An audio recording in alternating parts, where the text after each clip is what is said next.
Hi everyone, it's Shanti. So I didn't do a video yesterday. I still haven't decided whether I want to do videos like, oh my hair is bad. Still haven't decided whether I want to do videos like every day or once a week, probably once a week, although I'll probably update like every other day or so on just how I'm feeling and things. So I have a good outlook. I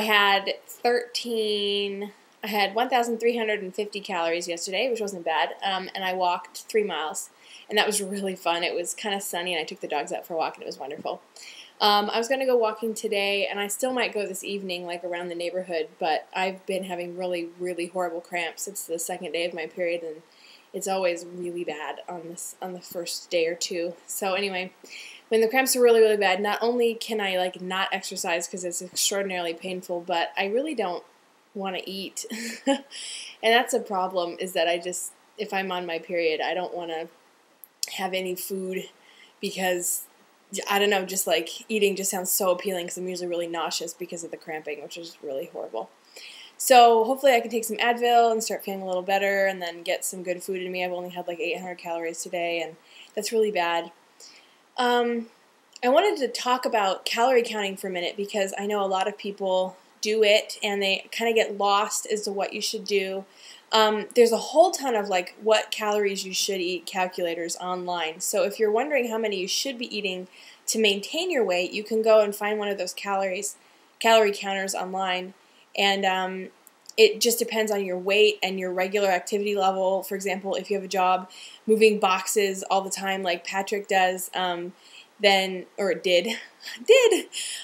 you'll have a lot more calories you'll have to consume because you're just naturally active. But if you live a really sedentary life, like I just sit in front of a computer and program all day, so it's different for me because I don't expend a lot of calories during the normal day. So if you go to one of those calculators, you can find out how many calories you need to eat to maintain your weight.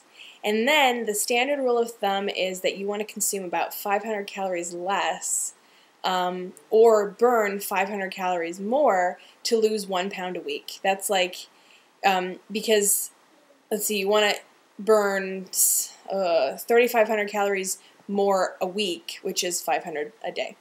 So let's say that you, on average, have to eat 2,200 calories to maintain your weight. That's what I have to eat to keep completely the same weight and never lose or gain if I never change my activity, lifestyle, or anything like that. The way that I could lose 1 pound a week is either burn 500 calories a day, so eat 2,200 but work out for 500 calories, or I could cut down my calories by 500, so from 2,200 down to 1,700, and not work out and lose weight. But you get to a point where you lower your calories and then your body gets used to it, so you can't use the cutting out 500 calories a day perpetually because eventually you have to eat nothing, and that's really unhealthy and has nothing to do with weight loss and is a totally different issue. So what I recommend doing if you're trying to count calories and you're just working up to a higher level of physical activity slowly is to first cut 500 calories out of whatever you're supposed to be eating every day. And it doesn't have to be done overnight. Let's say that you've been eating around 3,000 calories a day and you're only supposed to eat 2,200. Over 1 week, get down to 2,200 a day. And then the next week, get down to 1,700 a day. And then by the third week, you should be able to stick to 1,700, 1,500, somewhere in there, depending on your activity level. And then start adding in exercise. Now that your body's used to eating less, then you exercise. So that's what I've done. I've cut my calories down to 1,300 to 1,400, which is a little more than more cut out than I need. I could eat up to 1,700, but I'm on my period again, and I just don't have an appetite, so I have to like force myself to eat.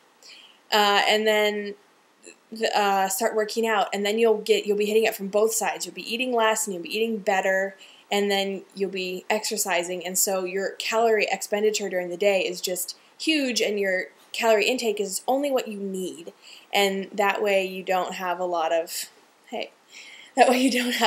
calories not being used up and turning into fat and sitting in your body. And then I just want to talk about 2 more things really quick. This is the little ones that I take walking. Oh, do you see? This is one. Why are you looking up? Look down. Oops. Yeah. Anyway, this is one of the doggies that I'm watching, and I take walking. The other one is sleeping in the blankets. Anyway, so I wanted to also talk about my calorie intake. It's really hard for me to eat sometimes. I tend to go up and down, so sometimes people just consistently eat a whole bunch of food every day, like 30, I don't know, like 3,000 calories a day, and that just continually adds weight. What's really bad for you, just as bad, is to eat like I eat, which is like 3,000 one day, and then 500 the next day, and then 3,000 the day after that, and I never stay consistent. One day I'll just be famished and eat all the time, and the next day I have no appetite.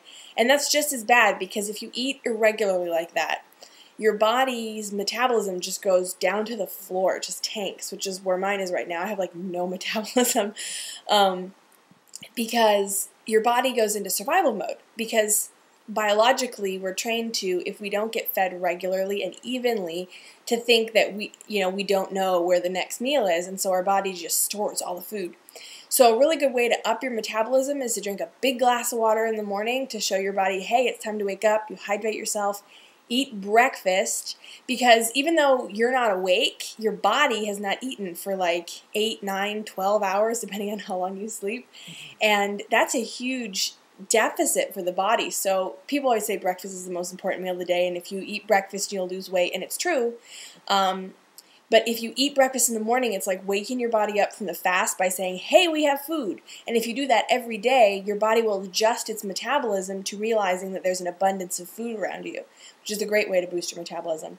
And also then eat the same amount of calories each day. Don't just go, I want to eat less than 1,500 a day, but keep it around 700 sometimes just because you don't want to eat. Because if you're even bouncing between 800 and 1,400, your body's going to be in that survival mode. So what you want to do is eat the same amount every day. I try to eat about 1,400 a day, period. I'm allowed to go up to 1,600. I don't want to go less than 1,300. So I try to eat about 1,400 a day, every day, evenly throughout the day, 3 or 4 little meals throughout the day. And that way my metabolism never plummets, because my body recognizes that there's always food around, and we don't have to have the really, really low metabolism to store up all the food in the fat cells so that we could survive if suddenly the food goes away. So anyway, that's my rambling on calories. And I guess I'm just doing fine. I'm eating okay. I've started a blog for this, just kind of on the side. It's mostly for me, but you're welcome to read along. It's at auntieshay.wordpress.com. ANTISHAY. auntieshay.wordpress.com. My regular blog, my personal finance blog, is over at auntieshay.com, and then I have a corresponding podcast that's sort of not been fully realized yet. That's at auntieshay.net. So I've been doing those two for quite a while, and so now I have just my little free WordPress one at wordpress.com. It's auntieshay.wordpress.com, and I'm going to post weekly weigh-ins and my food every single day. So I know some people will be curious, what are you eating? How are you losing weight? Because I will lose weight. I've done this before. This is just my opportunity to do it and not stop. So you can see what I'm eating every day. Clearly, I don't eat the best ever. It's just about calories right now. And later, after I've gotten used to eating less calories, then I'll try to start eating healthier. Because the two do not go hand in hand for me. Just because I'm losing weight does not mean I eat healthier. So first I'm going to just try to keep on track with calories, and then after that start to eat better food. Because you'll notice I still eat ice cream and have beer and things. And as long as it's not going over the calories, I'm okay with it. And I'll be tracking my exercise daily. So every day I'll post my food and my exercise, and every week I'll post my weigh-in. And I may start linking to these videos. I don't know whether I'll do that, but and then ramblings, musings on getting out of being really heavy and what it's like, and there's enough of that on the internet already. This is just my diary, so that if you're curious about the details behind the videos, you can go there. So that's it. See, I meant to talk for only 4 minutes today, and it's 9.5 minutes. I tend to ramble. Sorry. And no, I won't be showing my body every time. I look exactly the same today as I did 2 days ago when I posted my first video. So sorry. I think when I do my weekly weigh-ins, I'll post my body, and it's not going to look that different for a couple of weeks, because it always takes me a while to start losing weight. So thanks for watching. Bye.